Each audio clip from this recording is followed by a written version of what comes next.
దేవుడా బై దేవుడా నువ్వు ఉన్నవన్నది భూటకం, నువ్వు ఉంటే పేదల బతుకులోన ఎందుకున్నది అంధకారం. బాపనోళ్ళ కోమటోళ్ళ పూజకేమో పువ్వులు, మా పేదవాళ్ళ బతుకు మార్పుకు గొర్రెలు మేకలు గోసుడు. అయ్యా బాపనోళ్ళ కోమటోళ్ళ పూజకేమో పువ్వులు, మా పేదవాళ్ళ బతుకు మార్పుకు గొర్రెలు మేకలు గోసుడు. రేయ్ బండలను మొక్కుతే బతుకు రాత మారుతే సోదరా, పెద్ద కొండనే మొక్కేస్తా పేదల రాత మార్చేయాలిరా. మీరు చిన్న చిన్న బండల్ని మొక్కితే దేవుడు వరాలు ఇస్తారంటే నేను పెద్ద కొండనే మొక్కేస్తాను. మన జాతర తప్ప మీరు ఎవరు మొక్కాలి చెప్పండి, అవుతుందా? పాపనుడు ఎంత అద్భుతమైన రాజు ప్లే చేశాడు తెలుసా?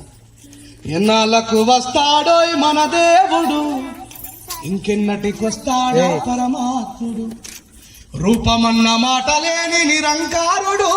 ఈయన అంటాడు దేవుడు నిరంకారుడు, దేవుడికి రూపం లేని వాళ్ళు మా తాత కాదు బాపనోళ్ళే. ఏమంటాడు? దేవుడు నిరంకారుడు అండి సుమి, మీకు తెలియదు అంటాడు. రూపమన్న మాట లేని నిరంకారుడు, ఊరువాడ నిడువడు అవతార పురుషుడు. ఇప్పుడు ముస్లిం సహోదరులు మంచి రియల్ ఎస్టేట్ మార్కెటింగ్ భూమి ఉందనుకోండి, రాత్రికి రాత్రి శివలింగం వస్తాడు. ఇప్పుడు ముస్లిం వాళ్ళకి హిందువులకు ఆయన దేశం చచ్చినట్టు నువ్వు చెప్పిన రేట్కే పెట్టుకోవాలి, లేకపోతే ఎందుకంటే గుడి కోసం ఇస్తాడని చెప్పేసి లొల్లి జరుగుతుంది. కాబట్టి అంటే వీళ్ళు అనుకుంటే స్వయంభూవులు అప్పటికప్పుడే ఉడతాయి. అంటే వీళ్ళు ఎంత లాజికల్గా పనిచేస్తారు అదేనండి. రూపమన్న మాట లేని నిరంకారుడు, ఊరువాడ నిడువడు అవతార పురుషుడు. నేనేమంటున్నా, బాపనోడు పెట్టిన వ్యాపారమే అతడు, వీడు మంత్రమేయకుంటే వాడు బయటకే రాడు. ఎంత మూర్ఖులో మీరు వినండి జనులు, నేటికైనా తెరవాలిర మూసిన కనులు.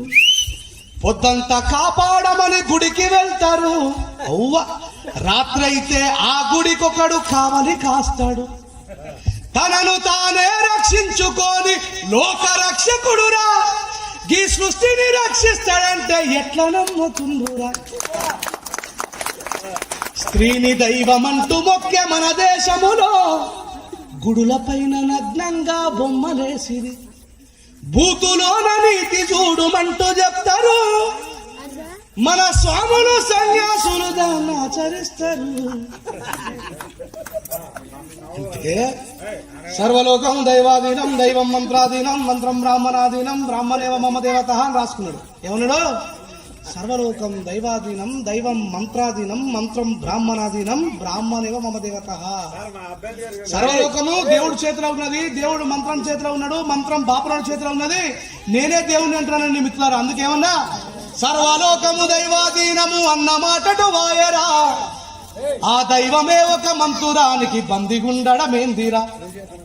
మంత్రమేమో బాపనోడి చేతిలోనా ఉందట, ఆ దేవుడే ఈ బాపనోడికి గులామైపోయాడట.